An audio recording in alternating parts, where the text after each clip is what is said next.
এয়া আমি ৰাতি নাইট ছুপাৰত তিনিচুকীয়ালৈ বুলি যাত্ৰা কৰিলোঁ।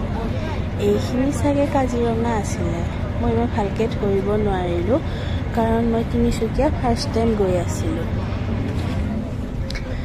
ৰাতিপুৱা হোৱাৰ লগে লগে আমি টিলিঙা মন্দিৰলৈ বুলি যাত্ৰা কৰিলোঁ। পৰিৱেশটো যে ইমান ধুনীয়া আছিলে, মাজতে মই ৰৈ চাহ বাগানৰ মাজত ফটো উঠিলোঁ। ইমান যে ভাল লাগিছিল।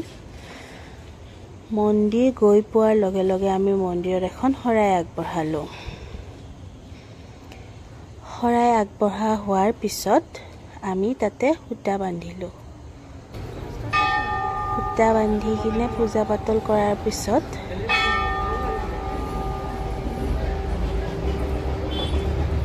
তাতে টিলিঙা বান্ধিব দিয়ে, টিলিঙাও বান্ধিলোঁ আমি লগতে। এয়া বাবু আৰু মামী, আমি মামীহঁতৰ ঘৰতে গৈছিলোঁ বাৰু তিনিচুকীয়াত।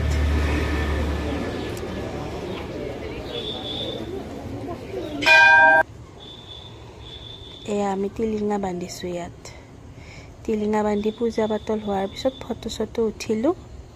আৰু বাকী নেক্সট ভিডিঅ'ত মই আৰু তিনিচুকীয়াত কি কি চালোঁ নেক্সট ভিডিঅ'ত দেখাম।